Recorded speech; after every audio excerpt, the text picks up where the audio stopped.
তোমরা খাইতে পারবো না। আমি কইলাম মানবো না, কারণ তোমার কিতাবের ভিতরে লেখা আছে ভক্তি ভগবানম দুঃসায়ে নামায় হারদম পর ভোয়ে নামা ঈশ্বরে ভক্তি ভগবানম নামা। তোমাদের কিতাবের ভিতরে লেখা আছে যারা গরুর গোশত বেশি বেশি খাইব ভগবান তাদের ব্রেন বাড়ায় দিব।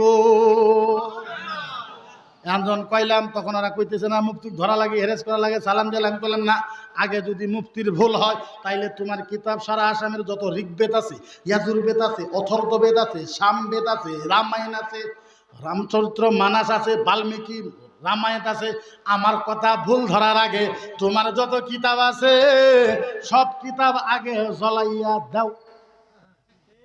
হ্যাঁ, আগে তোমার কিতাব জ্বলাই দাও, তোমার কিতাবের ভিতরে আছে করে না খাওয়া যাবে না। আমি বললাম কেন? বলো গরু আঙ্গুরে আম্মা। আমি বললাম তুঙ্গুরে যে আম্মা তার কারণ, বলো গরুর আমরা দুধ খাই। গরুর কি খাই? দুধ খাই, যার জন্য মা। আমি বললাম ভালো কথা, গরু 2 কেজি দুধ দেয়, যার জন্য তুঙ্গুর হলো আম্মা। মোষে 10 কেজি দুধ দেয়, তুঙ্গুর হলো আব্বা। হ্যাঁ, গরু যদি 2 কেজি দুধ দেওয়ার জন্য যদি আম্মা হয়, তাহলে মোষে 10 কেজি দেয়, ওটা তোর বাপ। হ্যাঁ, ছাগলে আধা কেজি দেয়, ওটা তোর ছোট মাও। টার্গেটটা কোনো কথা হলে মুসলমানে খাওয়া লাগে না। আরে আজকে করতেছে গরু খাওয়া যাবে না, ঠিক আছে খাইবো না, বলে গরু খায় না, বলে কে ওটা মাও। কালকে যখন ছাগল খাবেন শোন কবি ওটা আঙের খালা, তারপরে দিন মুরগি খাবেন বলে ওটা আঙের নানি। তা খামো কোন কচুরে? আমরা তো কিছু খান নাকো, কিছু খান নেবো না, কিছু হলে তো আমরা খান নাকো। হ্যাঁ, খাওয়া তো লাগবো। এদের দিকে টার্গেট, ওদের বিরুদ্ধে। আচ্ছা, ওদের বিরুদ্ধে আমি কোনটা কইলাম? হ্যাঁ, তুমি যা বলছো তোমার পাল্টা উত্তর। তুমি আমার প্রশ্ন করলে আমি মুফতি হিসাবে, স্টুডেন্ট হিসাবে, আমি ইসলামের একজন নগণ্য ছোট্ট স্কলার হিসাবে আমার উত্তর দেওয়ার দরকার আছে না নাই? আচ্ছা, আমি উত্তর দিলে যদি তোমার খারাপ লাগে তাহলে তুমি প্রশ্ন করো কেন? তুমি প্রশ্ন করার আগে তো তুমি জানা দরকার যে তোমার ভিতরে ভুল আছে না নাই। তুমিও যাইনে শুইনে প্রশ্ন করার দরকার। এখন বলে সারা আসামের যত কোরআন আছে সব কোরআন জ্বলাই দেওয়া লাগে, কইছে না?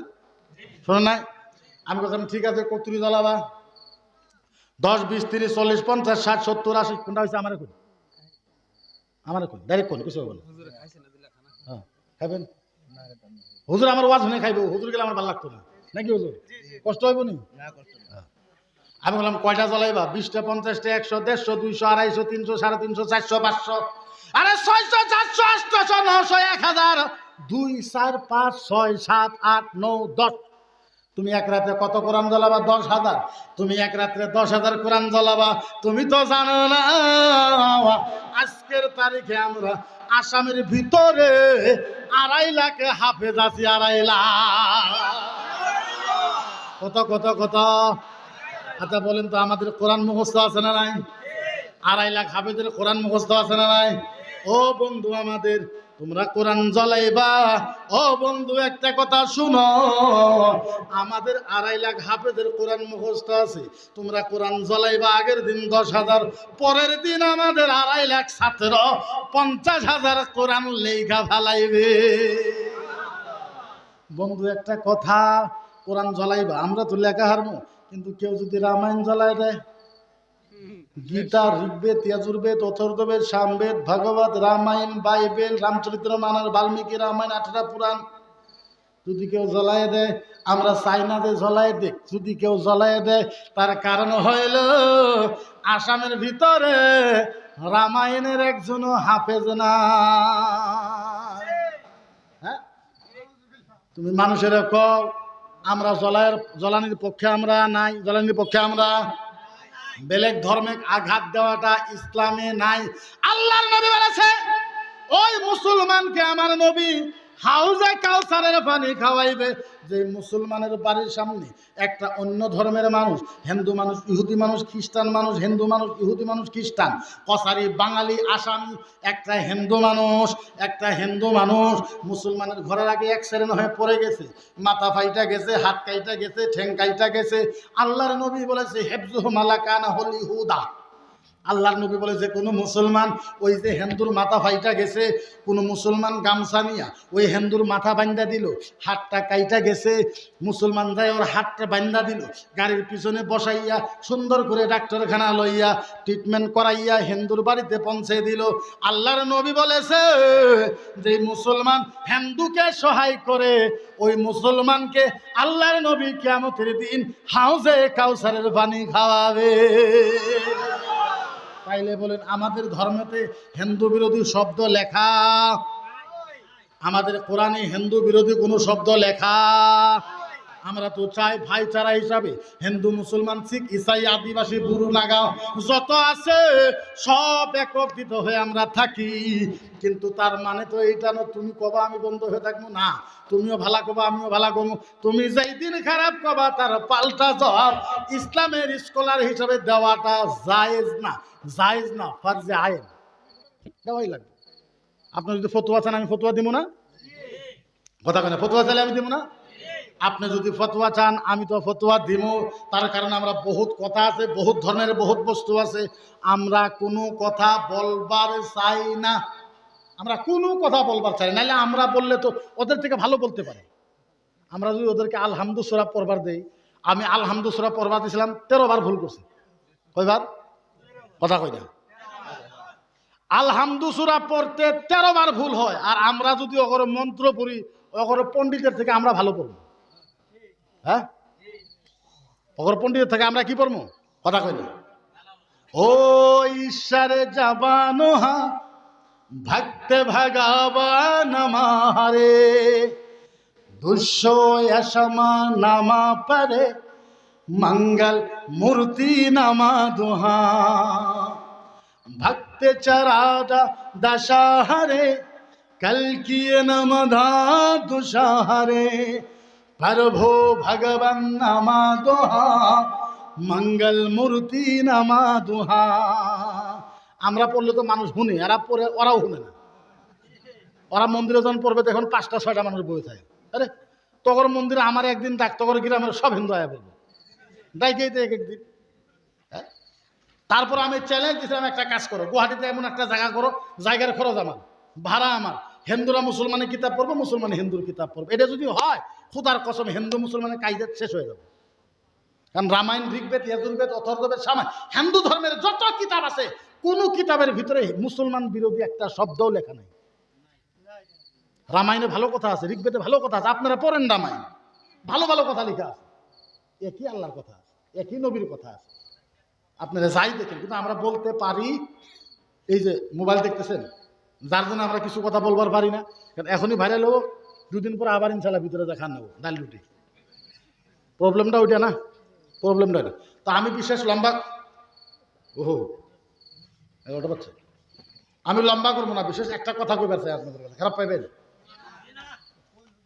আপনারা যদি উঠেন তাহলে আমি অন্তরে খুব কষ্ট পাইব, কারণ আমিও খুব কষ্ট করে আইছি। আপনারা জানেন না 220 কিলোমিটার, না সাথে 220 কিলোমিটার ঘুরে আমি একটা ভুল করছি, তেজপুর দিয়ে আইসি এই গুয়াহাটি দিয়ে, গুয়াহাটি দিয়ে খুব কষ্ট পাইছি। তারপরেও স্টেজে আয় আপনার করে মহাব্বতে আমি কিছু বক্তব্য রাখতেছি। আমি খালি কয়েকটা কথা আপনাদেরকে করব। একটা কথা মনে রাখবেন, বাদশা রুমের সময় একটা মানুষে একটা হীরার টুকরা পাইছে। কিসের টুকরা? কিসের টুকরা? হীরার টুকরা পাইছে। হীরার টুকরাটা নিয়ে বাজারে গেছে, বাজারে সোনারের কাছে দেখাইছে, ভাই দেহ শুনি এটা কি? দেখা কইলে তো হীরার টুকরা, কইলে আমি বেচবো। বলে ভাই তোমার যে বস্তু নিয়ে আইছো এটা যদি সারা বাজারের মাটি বেচে দেয় এর দামটাও হওয়ার না, এটা কেনার যোগ্যতা আমার কাছে নাই। একটা কাম করো, বাদশার ওখানে যাও। কার ওখানে? বাদশার ওখানে যাও। বাদশার কাছে গেছে, বাদশারে দেখাইছে, বাদশা পাগল। বাদশা উজিরে কইছে, উজির যে কোনো প্রকারে এই হীরা আমাকে লাগবে। উজিরে কইছে, বাদশা আপনি চিন্তা করবেন না, হীরা আপনি পাইবেন। উজিরে গেছে ওই হীরা আলার কামলার, কামলা আলা ভাই বলে কি হীরা বলে আছে? বলে দেখাও, এই হীরাকে আমাকে দাও, বাদশাকে দাও, তুমি কি নিবা কো? বলে কি দিবা কো? বলে বাদশার রাজমহল সকালে ফজর থেকে মাগরিব পর্যন্ত খোলা থাকবো, তুমি যা নিবা সারাদিনে তাই দাও, সব তোমার হীরার টুকরাটা দিয়ে দাও। কামলায় ভাবছে বাপরে বাপ, বাদশার মেহেলে এত দামি দামি শূন্য, কত হীরা মুক্তা মানিক আছে, সব আমার, সারাদিনে নিমু। ঠিক আছে। উজিরা বলছে একটা কথা, বেনা সকালে তুমি যাবা ফজরের পরে, যা দেখবা রাজমহল সব খোলা দরজা। আপনি যদি শুনেন যে বেনা সকালে আপনার 10 কোটি টাকা লটারি লাগবে, সারা রাত ঘুমাইব? সারা রাত তো এই হীরা আলার ঘুম নাই, বেনা উঠলেই বাদশার কাছে যাবো। সারা রাত ঘুম নাই, কি ফজরের নামাজটা পরে এক দৌড় দিছে বাদশার বাড়িতে, যায় দেখে আসলে দরজা খিড়কি সব খোলা, দরজা খিড়কি সব খোলা। যাবার পরে এইবার উজিরে বুদ্ধি করে কি করছে, প্রথম রুমের ভিতরে খুব সুন্দর সুন্দর জুব্বা টুব্বা রাইখা দিছে, শেরওয়ানি। কামলা মানুষ, জীবনে কোনোদিন দেখে নাই কাপড়, কাপড় যায় দেখা উনি একটা আয়নাও ফিট করে দিছে। কাপড়ের মনে নিয়ত গেছে, একটা কাপড় কিনবি, পরে 50টা কাপড় কিনছে, ভাল লাগে না, লাগতে লাগতে একটা কাপড় কিনছে, খুব ভালো লাগছে আয়নার ভিতরে, এটা পিনছে, পিনতে কই পিনলাম, যদি ভালো লাগছে এটা আর খুলবো না, সময় তো আছে। ওই রুমত গেছে, ওই রুমে যাওয়ার পরে দেখে বিরিয়ানি, প্লাউ, কাবাব, লোকেল মুরগি, মাগুর মাছের ঝোল, আইজং চাল সম্পূর্ণ রান্না বেড়ে ছুঁয়ে দিছে। কামলা দেখে ও সারছে কাম, জীবনে খাই নাই, দেখে তো জিবার পানি বাড়াইছে, একটু করলে একটু একটু খাই, এটা একটু খাইছে, ওটা একটু খাইছে, ওটা একটু খাইছে, খাইতে খাইতে খাইতে গলা বন্ধ আয়া পড়ছে। এবার গলাতে হাত রেখে খাইছি জনমের মতো। একটা মানুষ যদি সারা রাত না ঘুমায়, তারপরে যদি খানা খায়, তারপর কি করবার মন ধরে? কি করবার মন ধরে? হ্যাঁ, এইবার সামনের রুমে ছায়া দেহে 40টা মহারানী তুষক একটা পায়রা, সুন্দর গাদ্দা পায়রা বিছন দিয়ে হাঁকাইতেছে বিছনা খালি। কামলায় ভাবছে এত ভাত খাইলাম, একটুখানি রেস্ট লই, একটুখানি রেস্ট লই। 40টা মহারানী এইবার যায় কেবল একটা হুইছে, গদ্দির ভিতরে হুইছে, জীবনে থাকছে খাটের ভিতরে, বাঁশের ভিতরে, গদ্দির মাঝে হুইছে। 40টা মহারানী বিছন দিছে হাক, এমন ঘুমাইছে, মাগরিব পার হয়ে গেছে। মাগরিব পার হওয়ার পরে যায় উজরে কোথায়, ওঠ কামলা, একটু ঘুমাবার দাও, ওঠ, তোর টাইম শেষ। তুলতে বলে কি হয়েছে ভাই, আমার একটু ঘুমাও, তোমার টাইম শেষ। চায় দিয়ে মাগরিব, ভাই আমার 10 মিনিট সময় দাও। কে বলে ভাই 10 মিনিট সময় দাও, কিছু একটু নাই। বলে না না না, তোমার হবে না, তোমার টাইম যেহেতু শেষ হয়ে গেছে। আপনি চিন্তা করেন, মানুষের মরে 3টা কারণে, একটা হলো পিন্দা, আরেকটা হলো খাওয়া, আরেকটা হলো ঘুম। 3টা কামে মানুষকে শেষ করে দিছে। এই ফকির যদি, কামলা যদি সকাল থেকে মাগরিব পর্যন্ত যদি শূন্যর দলাগুলো টানতো, মানুষ হবার পাইতো না? হ্যাঁ, কিন্তু টাইমটা খাওয়াতে ব্যস্ত করে দিল, টাইমটা পিন্দাতে ব্যস্ত করে দিল, টাইমটা ঘুমানোতে ব্যস্ত করে দিল। হে মুসলমান, আমরা 3টা কামে ব্যস্ত হয়ে গেছি। 10 মিনিট সময় চাইলো, 2 মিনিট সময় চাইলো, 1 মিনিট সময় চাইলো, 1 মিনিট টাইমে দিল না। যেই দিন আল্লাহ আপনাকে ডাকবে, আপনি বলবেন আল্লাহ ফেরেশতা আমার 2 মিনিট টাইম দাও। বলে কে? বলে আমি অজু করে 2 রাকাত নফল নামাজ পড়ব। ফেরেশতা কব না। লাস্টে কব ফেরেশতা 1 মিনিট দাও, খালি আল্লাহ অজু করব। বলেন না। লাস্টে কব ফেরেশতা আমার 1 সেকেন্ড টাইম দাও, আমি খালি একবার আল্লাহর নাম নেব। ফেরেশতা কব না, তোর সময় শেষ। এই মানুষের জীবনের মূল্য আছে? কথা কই, মূল্য আছে? আমি জীবনে কারো কাছে ওই ধরনের কিভাবে করে চাই না, কোনোদিনও না। আর আমার রেকর্ডও নাই, আমি কালেকশন বক্তাও নয়, আর কালেকশন কোনোদিনও করিও না। তথাপিও যেহেতু কমিটি ভালো একটা আবদার করেছে, আমি একটা অনুরোধ করবো, যদি কালেকশন না দেন, দিবেন না, কিন্তু আমি থাকা টাইমখিনি আপনারা থাকেন। যদি জানগা তাহলে আমি দোয়া করে চলে যাবো, এটা আমি খারাপ পাই, খুব বেদার।